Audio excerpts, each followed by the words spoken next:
الحمد لله وكفى وسلام على عباده الذين اصطفى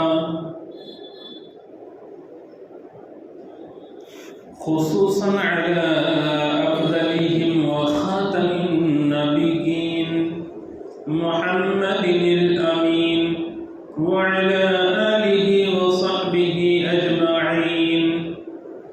أما بعد، فأعوذ بالله من الشيطان الرجيم. بسم الله الرحمن الرحيم. إن الله وملائكته يصلون على النبي يا أيها الذين آمنوا صلوا عليه وسلموا تسليما.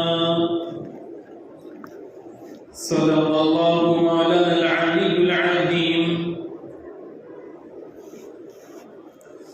اللهم صل على سيدنا محمد وعلى آل سيدنا محمد وأصحابه وأزواجه وبارك وسلم.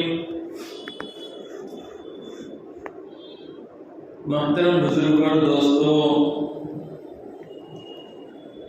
ہر ایمان والے کو اپنے وطن سے، اپنے ملک سے محبت ہوتی ہے، اور یہ محبت فطری چیز ہے.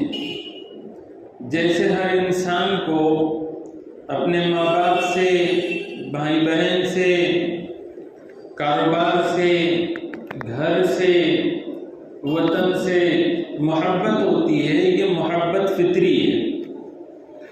تو ایسے ہی ہر ایمان والے کو ہوتی ہے، اور یہ اسلام دین فطرت ہے. اس لیے اس محبت سے اسلام منع نہیں کرتا، بلکہ اسلام میں یہ محبتیں جو فطری محبتیں ہیں یہ مطلوب ہے، پسندیدہ ہے. ہاں، یہ ضرور ہے کہ اسلام فطری محبتوں کے سلسلے میں بھی آداب بتلاتا ہے اور اس کے شرعی احکامات دیتا ہے. ماں اور باپ سے فطری محبت، اولاد سے فطری محبت، لیکن اسلام نے اس سلسلے میں آزاد نہیں چھوڑا کہ ہم اپنے مرضی سے، اپنے ذہن سے جو چاہیں تصور اور حقوق لگا دیں ان کے ساتھ. نہ، ماں باپ کی محبت میں بھی اعتدال، اولاد کی محبت میں بھی اعتدال، خیر خواہی کے جذبات اور حقیقی جانثاری نظر آنی چاہیے. ماں باپ کی محبت تو ہو لیکن ماں باپ پرستی نہ ہو. اولاد کی محبت تو ہو لیکن اولاد پرستی نہ ہو. شوہر بیوی میں محبت ہونا فطری بات ہے، اور اس کا تقاضا یہ ہے کہ حقیقی جانثاری ایک دوسرے میں ہو، اور ایک دوسرے کی خیر خواہی ہو، ایک دوسروں کی حقوق کی ادائیگی ہو. ہاں، حد سے زیادہ آگے بھی نہ بڑھے کہ زن پرستی شروع ہو جائے یا شوہر پرستی شروع ہو جائے. اس کی اسلام ممانعت کرتا ہے. اسلام کا بنیادی فلسفہ یا بنیادی حقیقت یہ ہے کہ لا الہ الا اللہ محمد الرسول اللہ، کہ اللہ کے سوا کوئی معبود نہیں، حضرت محمد صلی اللہ علیہ وسلم اللہ کے رسول ہے. مطلب یہ کہ عبادت اور پرستش تو صرف اللہ کی ہوگی، اور جتنی بھی چیزیں ہم کو ملی ہوئی ہے اور جتنی بھی ہماری محبتیں ہیں وہ سب کے سب مغلوب ہوگی، اور اس میں ہم اللہ کے حکم کے تابع رہیں گے. اور محمد الرسول اللہ یعنی حضرت محمد صلی اللہ علیہ وسلم اللہ کے رسول ہے.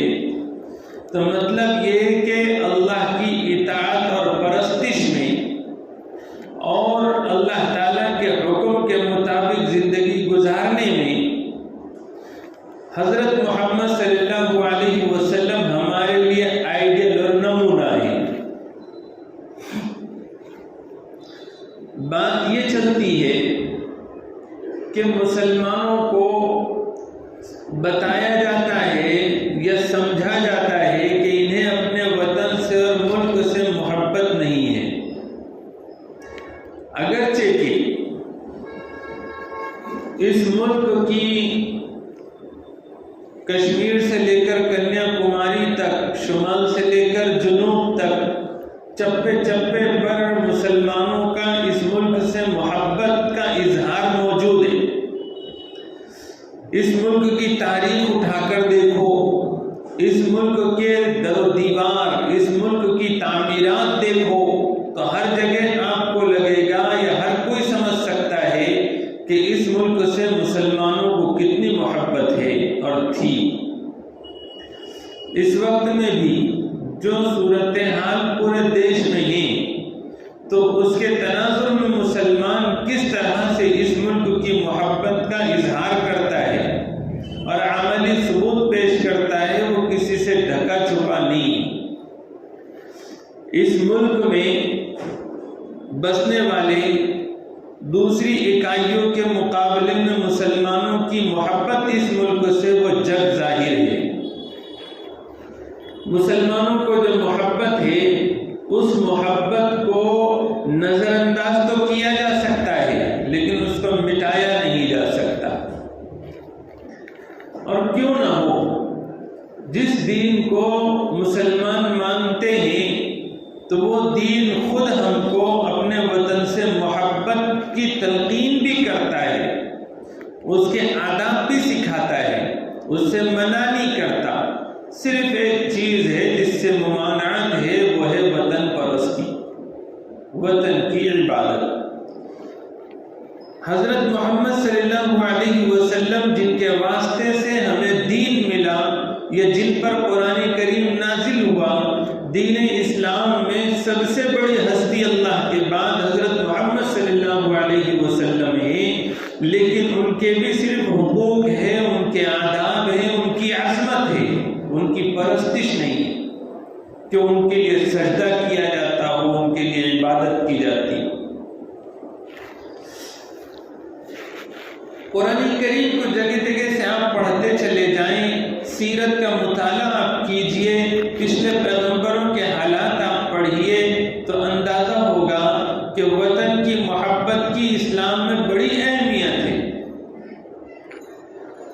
حضور صلی اللہ علیہ وسلم مکہ مکرمہ میں رہتے ہیں۔ جب آپ صلی اللہ علیہ وسلم پر پہلی وحی کا نزول ہوا اور اس وقت میں خدیجہ رضی اللہ عنہا ورقہ بن نوفل کے پاس لے گئی، اور وہاں پر جیسے ہی ورقہ بن نوفل نے یہ کہا تھا کہ آپ کی قوم آپ کے وطن سے آپ کو نکالے گی، تو اس پر حضور صلی اللہ علیہ وسلم کو بڑی حیرت ہوئی تھی کہ میری قوم مجھے میرے ملک سے نکالے گی۔ حضور صلی اللہ علیہ وسلم کو اور صحابہ کرام کو ان کے ہی اپنے وطن میں خوب ستایا گیا، مارا گیا، پیٹا گیا اور ان کو نکلنے پر مجبور کیا گیا۔ تو جس وقت میں ہجرت کا موقع تھا، حضور صلی اللہ علیہ وسلم ایک بازار میں جب پہنچے تو آپ صلی اللہ علیہ وسلم نے فرمایا کہ تو کتنا ہی پاکیزہ شہر ہے اور تجھ سے ہم کو بہت محبت ہے، سب سے زیادہ محبت ہے۔ اگر میری قوم مجھے یہاں سے نہ نکالتی تو میں کبھی یہاں سے نہ جاتا، تجھے نہ چھوڑتا۔ یہ کیا بتلاتی ہے چیز؟ یہ اللہ کی محبت اپنے وطن، اللہ کے رسول کی محبت اپنے وطن سے بتاتی۔ قرآن کریم میں بنی اسرائیل کا حال ذکر کیا گیا ہے، سورہ بقرہ ہی میں ایک موقع پر بتلایا گیا کہ بنی اسرائیل سے اللہ تعالیٰ نے جو میثاق کیا تھا، جو معاہدہ ان کے درمیان میں کیا تھا، یا جو ان کو اللہ کی طرف سے حکم تھا، وہ یہ تھا کہ آپس میں نہ لڑو اور ایک دوسرے کو اپنے وطن سے مت نکالو، لیکن اس کی انہوں نے خلاف ورزی کی، جس کی وجہ سے وہ اللہ تعالیٰ کی لعنت اور اللہ تعالیٰ کے عتاب کا سبب بنے۔ جب حضور صلی اللہ علیہ وسلم کو اور صحابہ کرام کو مجبور کیا گیا نکلنے پر، مدینہ منورہ پہنچے۔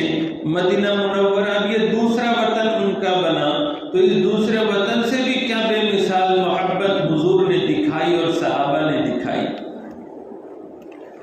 جب پہلے پہل مدینہ منورہ پہنچے تو چونکہ وہاں کی آب و ہوا راس نہیں آئی، حضرت ابو بکر صدیق رضی اللہ تعالیٰ عنہ، حضرت بلال رضی اللہ تعالیٰ عنہ بیمار ہو گئے۔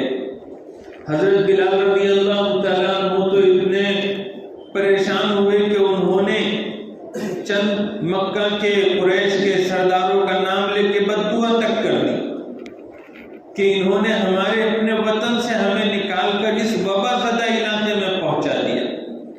تو حضور صلی اللہ علیہ وسلم کو جب یہ بات پہنچی تو حضور صلی اللہ علیہ وسلم نے فرمایا کہ یہ دعا کرنی چاہیے۔ حضور نے دعا کی کہ اے اللہ، مدینہ پاک کو ہمارے لیے مکہ سے زیادہ محبوب بنا دیجیے۔ حضور صلی اللہ علیہ وسلم نے مکہ کے لیے، مدینہ کے لیے خیر برکت کی دعا کی، بلکہ دگنی برکت کی دعا کی۔ وہاں کے سامے مد میں برکت کی دعا کی۔ وہاں کی ایک ایک چیز سے حضور کو محبت تھی۔ جب آپ صلی اللہ علیہ وسلم خیبر سے لوٹ رہے تھے، جیسے ہی احد پہاڑ کو آپ نے دیکھا تو حضور نے فرمایا کہ یہ شہر پاکیزہ شہر ہے، اور یہ مدینہ کا جو پہاڑ ہے یہ پہاڑ ہم سے محبت رکھتا ہے، ہم اس سے محبت رکھتے ہیں۔ بلکہ وطن سے جدا کرنا اور نکال دیا جانا یہ اسلام کی نظر میں ظلم ہے اور ناانصافی اور گناہ کا کام ہے۔ جیسے ایک ماں باپ سے بچوں کو جدا کرنا، اسی طرح سے کہ فطری محبت اور تعلق جو ہوتا ہے ماں باپ سے بھی، بچوں سے، ایسے ہی وطن سے بھی ہوتا ہے۔ اس لیے کوئی خوشی اور مرضی سے اپنے وطن کو نہیں چھوڑتا۔ جو لوگ کاروباری مجبوریوں میں اور غربت اور پریشانیوں کی وجہ سے ملک سے باہر جاتے ہیں، اپنے علاقے سے دوسرے علاقے میں چلے جاتے ہیں، تو ان کا حال ایسا ہوتا ہے کہ ان کی پوری توجہات، ان کا پورا دل یہ اپنے وطن میں اٹکا ہوا ہوتا ہے۔ ہر وقت ان کے ذہن میں اپنے وطن کی چیزوں سے، اپنے وطن کی، کیونکہ وہاں اس کی زندگی گزرتی ہے، اس کے دوست آنے والے ہوتے ہیں، اس کے گھردار ہوتا ہے، اس کے بیوی بچے ہوتے ہیں، کبھی رشتہ دار ہوتے ہیں، اور کبھی وہاں سے وابستہ اس کی زندگی بھر کی یادیں ہوتی ہیں۔ اس سے کسی کو جدا کرنا یہ بھی اسلام میں ناپسندیدہ بلکہ ظلم اور جرم ہے۔ یہی تو وجہ ہے کہ قرآن کریم میں جہاں پر بھی آپ کو نظر آئے گا کہ اللہ تعالیٰ نے جہاد کا حکم دیا ہے اور کفار اور مشرکین سے لڑنے کی ہدایت کی ہے، تو وہاں پر آپ کو یہ بات ضرور ملے گی کہ کیوں؟ اس وجہ سے کیونکہ انہوں نے ان پر ظلم کیا ہے اور ان کو ان کے وطن سے نکالا ہے۔ یعنی وطن سے نکالنے والوں پر ظلم کا ذکر اللہ رب العزت نے کیا کہ انہوں نے ظلم کیا، اور نکالے جانے والے مظلوم ہیں، اور مظلوموں کو یہ حق ہے کہ وہ ظالموں کے خلاف لڑے۔ خود بنی اسرائیل کا واقعہ حضرت موسیٰ علیہ السلام کے بعد میں جب بنی اسرائیل اپنی بدعمالیوں کے نتیجے میں پھر سے غلامی کی دلدل میں چلی گئی اور اپنے وطن سے نکال دی گئی، تو اس وقت میں جو اس وقت کے نبی تھے حضرت شمعون یا حضرت شمویل،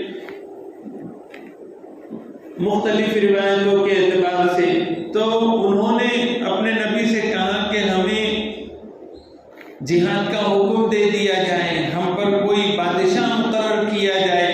تو ان سے کہا گیا کہ اگر جہاد کا حکم دیا گیا تو کیا تم پھر نہیں جاؤ گے؟ تو سب نے عہد اور اقرار کیا کہ نہیں، ہم لڑیں گے۔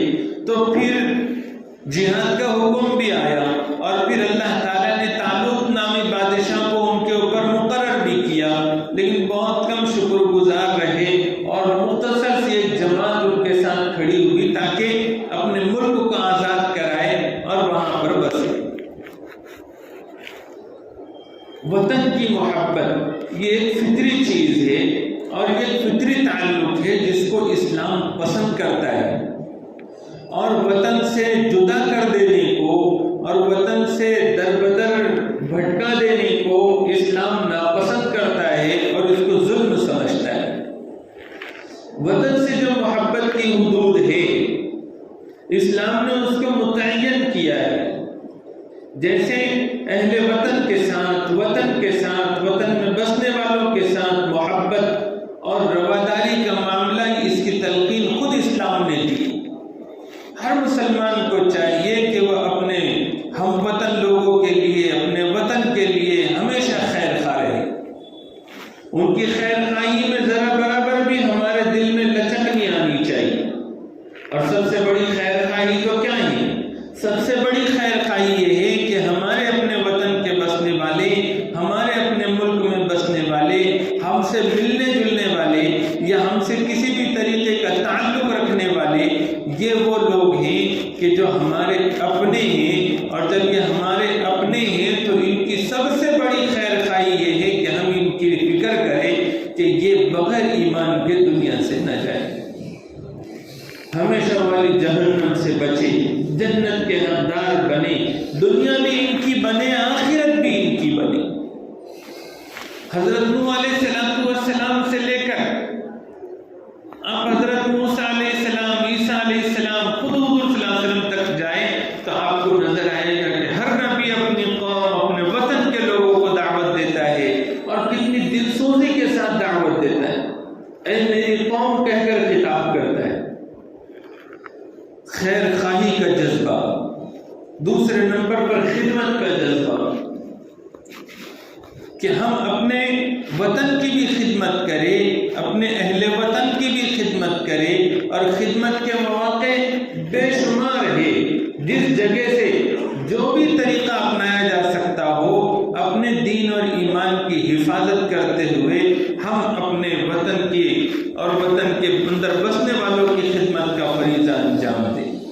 الحمدللہ اس ملک میں بسنے والے جو مسلمان ہیں وہ اپنے وطن سے محبت میں دنیا بھر میں مثالی حیثیت رکھتے ہیں، اور ساتھ ساتھ اس وطن کے اندر بسنے والوں سے محبت اور خیر خواہی کا تعلق بھی ان کا حد درجے ہیں، اور یہاں پر بسنے والے اور اس ملک اور ملک کے اندر بسنے والوں کی خدمت کے جذبے سے بھی ہمیشہ سرشار رہتے ہیں۔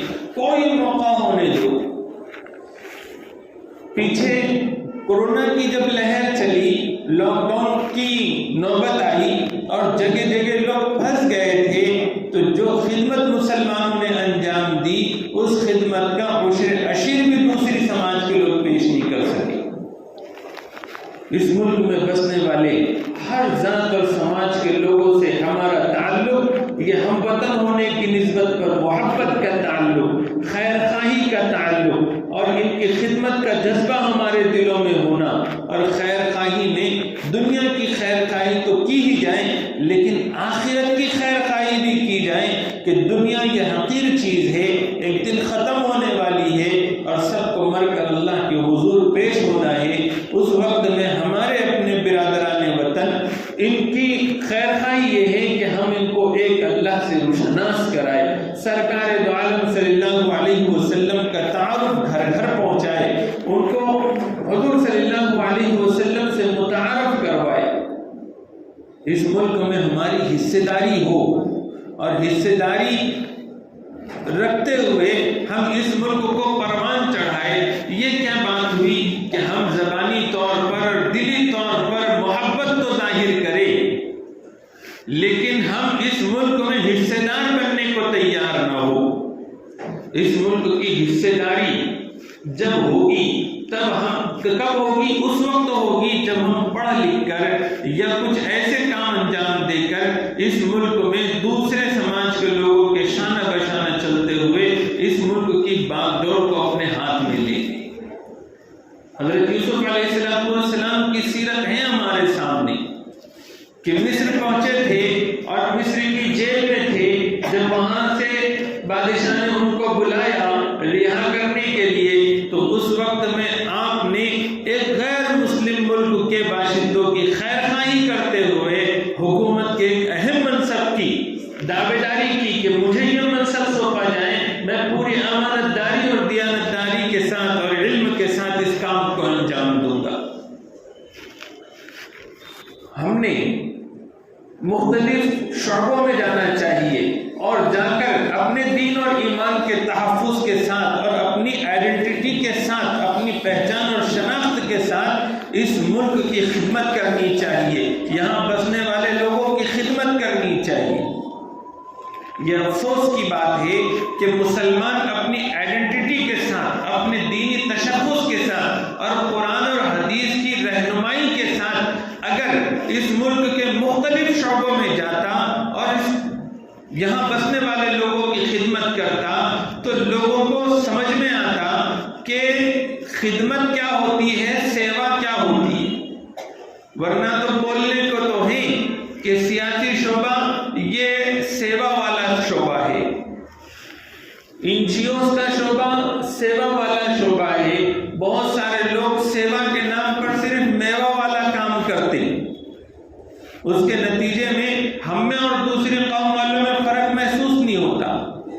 ہم اپنی قائدانہ صلاحیتوں کو منوائے تو یہ بھی ایک بہت بڑی خدمت کے ساتھ ساتھ دعوت ہوگی کہ صاحب ایک پولیٹیشن ہے اور وہ قرآن و سنت کی روشنی میں اب سیاست کر رہا ہے، جس سے قوم کی خدمت کر رہا ہے، ملک کی خدمت کر رہا ہے، وہ پیسے کی پیچھے نہیں ہے، اغراض کے پیچھے نہیں ہے، تو وہ خدمت بھی ہوگی مخلصانہ اور ساتھ ساتھ وہ دعوت بھی ہوگی۔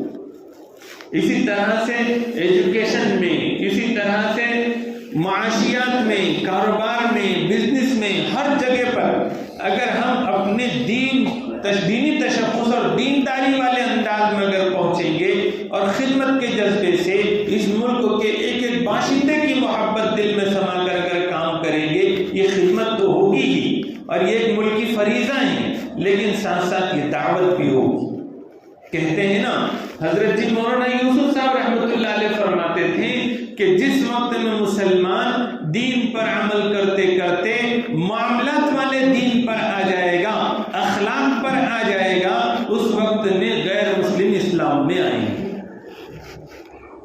اس ملک میں ہماری ایک بڑی ذمہ داری ہے، اس ذمہ داری کو سمجھنے کی ضرورت ہے، لیکن یہ بھی یاد رکھے کہ اللہ تعالیٰ نے اور اس کے رسول نے جو دین ہم کو دیا ہے، اس دین میں وطن کی محبت ہے، وطن میں بسنے والوں کی محبت ہے اور وطن کی خدمت ہے، وطن میں بسنے والوں کی خدمت ہے اور ان کی خیر خواہی ہے۔ وہیں پر یہ بھی ہدایت ہے کہ ایک طرف ایمان آ جائے، ایک طرف دین آ جائے اور ایک طرف یہ چیز آ جائے، تو اس میں ترجیح کس کو ہوگی؟ بولو بولو۔ ایک طرف ماں باپ آ جائے، ایک طرف دین آ جائے، ایمان آ جائے، ترجیح کس کو ہوگی؟ ایمان کو۔ ایک طرف دوست احباب آ جائے اور دوسری طرف دین اور ایمان آ جائے تو ترجیح کس کو ہوگی؟ تو ایسے ہی ایک طرف ملک آ جائے، وطن آ جائے، وطن میں بسنے والے آ جائیں اور ایک طرف دین اور ایمان آئے تو ترجیح کس کو ہوگی؟ دین اور ایمان کو۔ خود حضور صلی اللہ علیہ وسلم اور صحابہ کو دیکھیے کہ صرف اس لیے ستائے جا رہے تھے کیونکہ وہ ایک اللہ کو رب مانتے تھے۔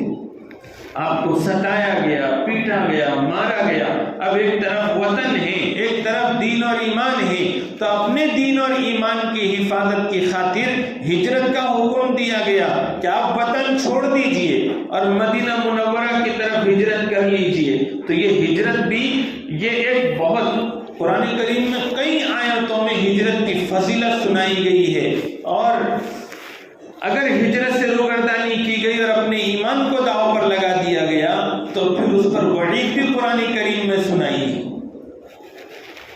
مثال میں آپ اصحاب کہف کے ان نوجوانوں کو یاد کر سکتے ہیں جن کا قرآن کریم میں ذکر کیا کہ وہ جس سوسائٹی میں تھے وہاں پر اب ان کے لیے اپنے دین اور ایمان کو بچانا مشکل ہو گیا اور ان کو اب خطرہ محسوس ہونے لگا، تو انہوں انہوں نے آبادی کو چھوڑ کر ویرانی کو ترجیح دی، انہوں نے اپنے گھردار کو چھوڑ کر غار میں پناہ لینے کو منظور کیا۔ خود حضور کی زندگی ہمارے سامنے، صحابہ کی زندگی ہمارے سامنے۔ سب سے اہم چیز ایک مسلمان کے پاس اس کا دین اور ایمان ہے، اور کیوں نہ ہو، یہی دین اور ایمان اس کو سچا بیٹا بناتا ہے، یہی دین اور ایمان اس کو سچا باپ بناتا ہے، یہی دین اور ایمان اس کو سچی ماں بناتا ہے، یہی دین اور ایمان اس کو سچا پڑوسی بناتا ہے اور اچھا پڑوسی بناتا ہے، یہی دین اور ایمان اس کو اچھا دیش واسی بناتا ہے، اچھا شہری بناتا ہے، یہی دین اور ایمان ایک مسلمان کو صحیح معنوں میں دوسرے انسانوں کا خدمت گزار بناتا ہے، اچھا انسان بناتا ہے، یہی دین اور ایمان اس کو اچھا بھائی بناتا ہے، اچھا بہن بناتا ہے۔ جو دین اور ایمان اس دنیا میں اچھائی کی بنیاد ہو، وہ کیوں نہ مسلمان کو سب سے زیادہ عزیز ہو۔ اللہ تعالیٰ مجھے بھی اور آپ کو بھی کہنے سننے سے زیادہ سمجھنے کی اور پھر عمل کرنے کی توفیق عطا فرمائے۔ وآخر دعوانا الحمدللہ رب العالمین۔